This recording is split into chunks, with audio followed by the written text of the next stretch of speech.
क्या वाकई ईरान ने अमेरिका को हैरान कर दिया? सोचिए, एक ऐसा मुल्क जिसे दुनिया की सबसे ताकतवर फौज कहा जाता है, कौन है आप समझ सकते हैं?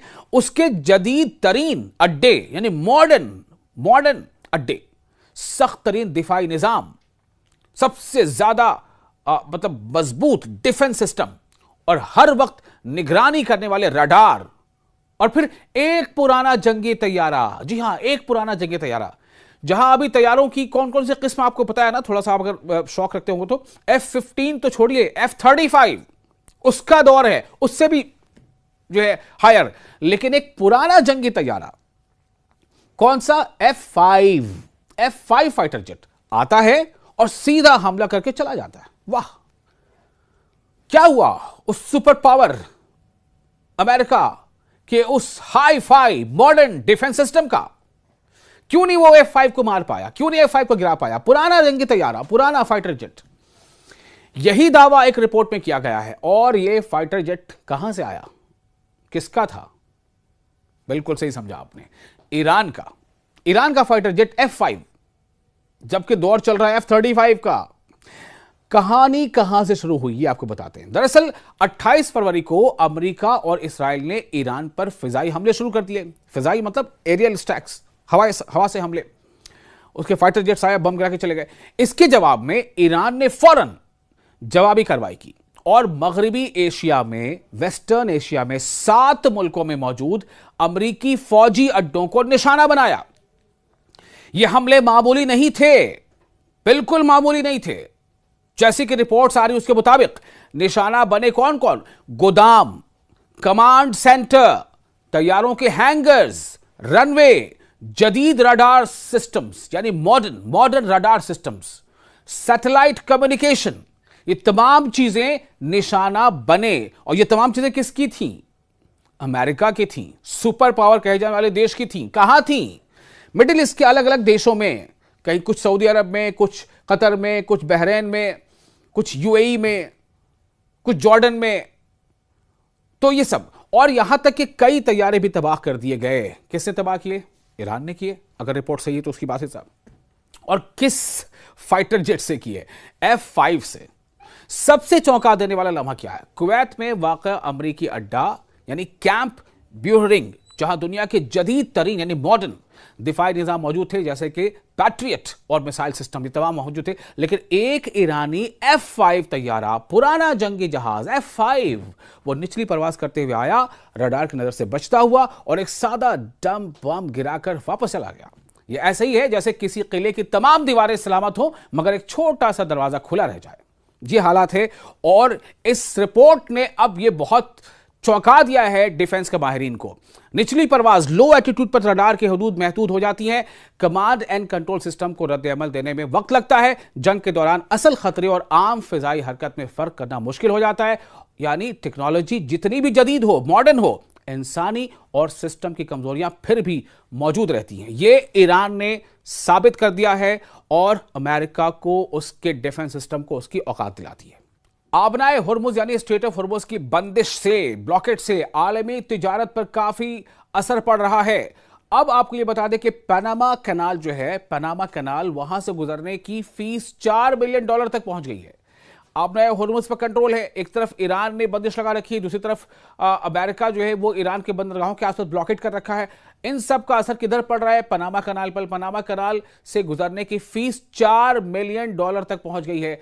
तेल की कीमतें और सप्लाई चेन शदीद दबाव में हैं। यह खबर आलमी तिजारत यानी वर्ल्ड लेवल पर जो ट्रेड है उसके लिए और एनर्जी के लिए, तवानाई के लिए और समंदरी रास्तों के बारे में एक अहम तब्दीली को बयां करती है, जो आपको बताने चाह रहे हैं। तो आपको यह हम बता दें कि बुनियादी मसला दरअसल है क्या? दुनिया की एक निहायत अहम समुद्री गुजरगाह यानी स्ट्रेट, जिसका पूरा नाम है स्ट्रेट ऑफ हॉर्मुज, इस वक्त तकरीबन बंद हो चुकी है या गैर महफूज हो गई है। कोई भी देश वहां से अपनी शिप को गुजारना नहीं चाहता, क्योंकि ईरान ने स्ट्रेट ऑफ हॉर्मुज पर अपना कंट्रोल बरकरार रखा हुआ है। और दूसरी तरफ अमेरिका ने क्या किया है कि ईरान के पोर्ट्स से कुछ दूरी पर अपनी ब्लॉकेट लगा रखी है।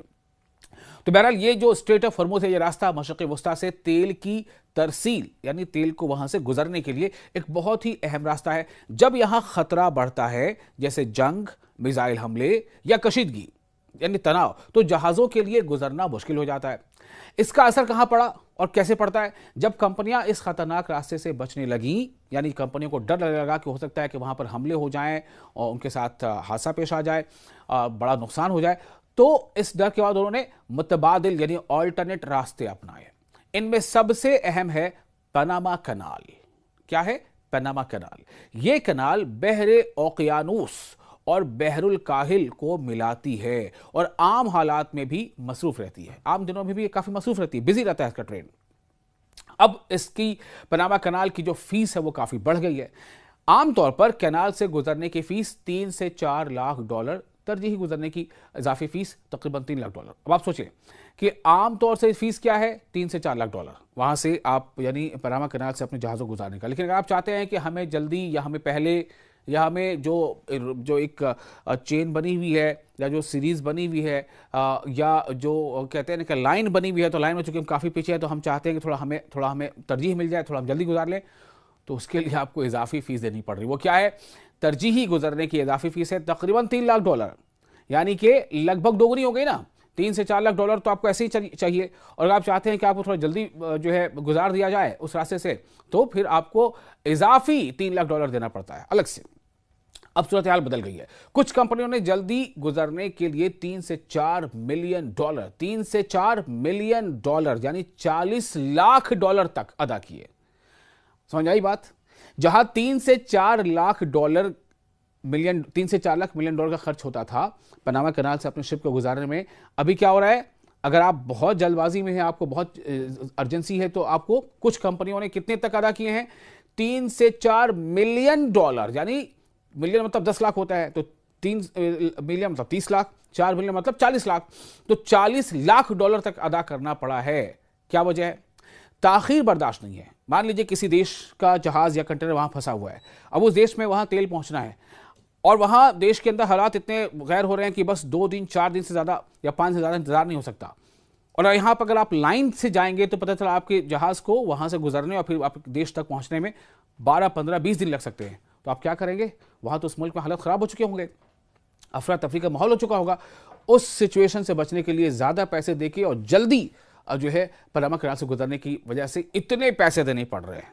लगभग जहां 3 से 4 लाख मिलियन डॉलर देना पड़ता था, वहीं कुछ कंपनियों ने कितने अदा किए? 30 से 40 लाख डॉलर। तो ताखिर बर्दाश्त नहीं की जा सकती है, इसलिए खासतौर पर तेल की तरसील में इसमें वक्त लग रहा है और पैसे लग रहे हैं। यानी अगर कोई कंपनी इंतजार नहीं करना चाहती तो वो नीलामी यानी ऑक्शन में ज्यादा कीमत देकर फौरन गुजर जाती है। कीमत दीजिए, पैसे दीजिए और गुजर जाइए। अब सवाल पैदा यह होता है कि आगे क्या हो सकता है? यूरोप जाने वाला तेल का जहाज रास्ता बदलकर सिंगापुर भेजा गया क्योंकि वहां ईंधन की कमी हो रही थी। इस जल्दी के बायस कंपनी ने 4 मिलियन डॉलर इजाफी फीस अदा की। अब वर्ल्ड इकोनॉमी पर इसका असर क्या पड़ रहा है? यह सूरत हाल सिर्फ एक कैनाल तक महदूद नहीं है, बल्कि पूरी दुनिया को मुतासिर कर रही है।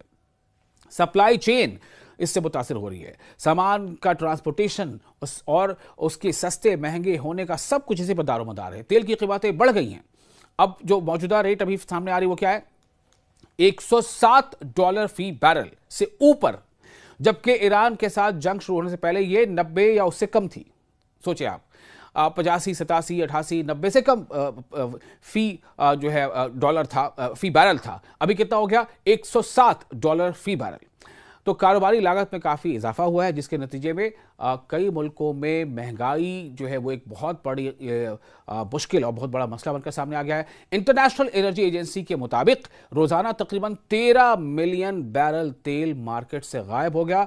इसे तारीख का सबसे बड़ा तवानाई खतरा कहा जा रहा है। सियासी और सिक्योरिटी पहल क्या है इसको लेकर के? पनामा ने इल्जाम लगाया है कि ईरान ने एक जहाज को जबरदस्ती कब्जे में लिया, जिससे समुद्री सिक्योरिटी पर सवालात उठे हैं। और यह सब कशीदगी यूनाइटेड स्टेट्स और ईरान के दरमियान बढ़ते तनाजे से जुड़ी हुई है। तमाम जो हालात हैं वो ईरान पर जो अमेरिका ने अटैक किया 28 फरवरी को, उसके बाद से तमाम हालात इस तरह से बिगड़ते चले जा रहे हैं।